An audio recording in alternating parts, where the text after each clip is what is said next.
भगवद गीता के अध्याय 5 में श्री कृष्ण आज के मनुष्य को बहुत गहरा और व्यावहारिक संदेश देते हैं, जिसे अगर सरल शब्दों में समझा जाए तो इसका सार यह है कि इंसान को अपने कर्म करते हुए भी अंदर से शांत, संतुलित और आसक्ति से मुक्त रहना चाहिए, क्योंकि असली सुख बाहरी चीजों में नहीं बल्कि भीतर की स्थिरता और संतोष में होता है। श्री कृष्ण बताते हैं कि संन्यास, सब कुछ छोड़ देना, और कर्मयोग, कर्तव्य करते रहना, दोनों ही रास्ते अच्छे हैं। लेकिन आज के युग में ज्यादातर लोगों के लिए कर्मयोग ज्यादा आसान और सही है। यानी हमें अपने काम, जिम्मेदारियां और रिश्ते छोड़कर भागने की जरूरत नहीं है, बल्कि उन्हें निभाते हुए अपने मन को नियंत्रित करना सीखना चाहिए। आज का इंसान अक्सर तनाव, तुलना, लालच और असफलता के डर में जीता है। वह हर काम का फल तुरंत चाहता है और जब मनचाहा परिणाम नहीं मिलता तो दुखी हो जाता है। लेकिन श्री कृष्ण कहते हैं कि अगर हम अपने कर्म का फल भगवान पर छोड़ दें और केवल अपना काम ईमानदारी से करें, तो हम मानसिक शांति पा सकते हैं, क्योंकि दुख का असली कारण हमारे कर्म नहीं बल्कि उनसे जुड़ी हमारी अपेक्षाएं होती हैं। अध्याय 5 यह भी सिखाता है कि जो व्यक्ति अपने मन और इंद्रियों को नियंत्रण में रखता है, वही सच्चा योगी है।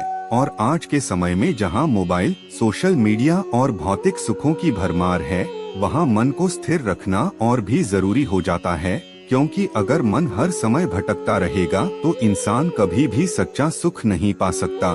श्री कृष्ण यह भी बताते हैं कि जो व्यक्ति हर जीव में समान भाव देखता है, चाहे वह अमीर हो या गरीब, दोस्त हो या दुश्मन, वही सच्चा ज्ञानी है। और आज के समाज में जहां लोग जाति, धर्म, पैसा और स्टेटस के आधार पर एक दूसरे को आंकते हैं, वहां यह शिक्षा बहुत महत्वपूर्ण हो जाती है, क्योंकि जब हम दूसरों को बराबर समझते हैं तो हमारे अंदर अहंकार और द्वेष खत्म हो जाता है। अध्याय 5 में यह भी कहा गया है कि जो व्यक्ति अपने कर्मों को भगवान को समर्पित कर देता है, वह पाप से मुक्त हो जाता है। जैसे कमल का फूल पानी में रहकर भी उससे गीला नहीं होता, वैसे ही इंसान इस दुनिया में रहकर भी उसके बंधनों से मुक्त रह सकता है।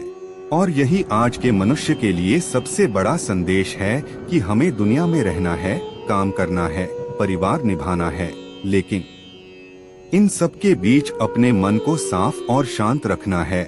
आज का इंसान अक्सर सोचता है कि अगर उसे शांति चाहिए तो उसे सब कुछ छोड़कर पहाड़ों या जंगलों में जाना पड़ेगा।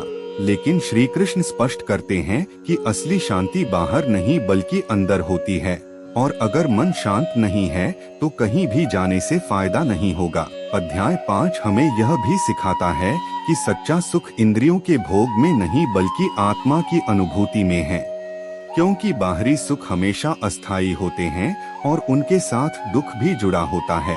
जैसे ज्यादा खाने से बीमारी हो सकती है, ज्यादा पैसा कमाने की चाह से तनाव बढ़ सकता है, लेकिन जो व्यक्ति अपने अंदर खुशी ढूंढ लेता है, उसे किसी बाहरी चीज की जरूरत नहीं रहती। श्री कृष्ण यह भी कहते हैं कि जो व्यक्ति क्रोध, कामना और लोभ को नियंत्रित कर लेता है, वही सच्चा सुखी है।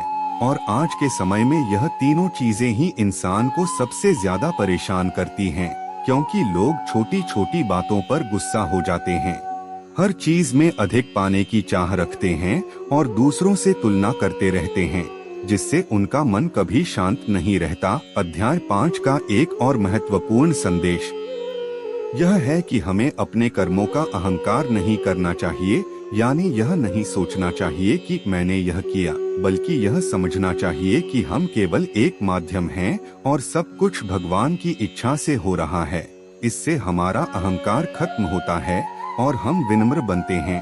आज के मनुष्य के लिए यह अध्याय इसलिए भी महत्वपूर्ण है क्योंकि यह उसे सिखाता है कि कैसे वह अपनी रोजमर्रा की जिंदगी में रहते हुए भी आध्यात्मिक रूप से आगे बढ़ सकता है, बिना किसी बड़े बदलाव के।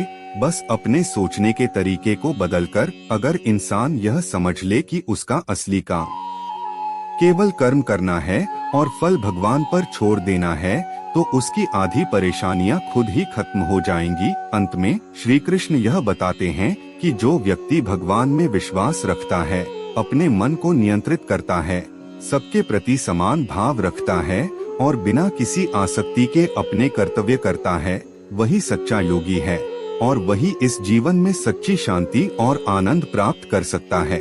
और यही आज के मनुष्य के लिए सबसे बड़ा और सबसे सरल संदेश है कि बाहरी दुनिया को बदलने से पहले अपने अंदर को सुधारो, अपने मन को शांत करो और अपने कर्म को ईमानदारी से करते रहो।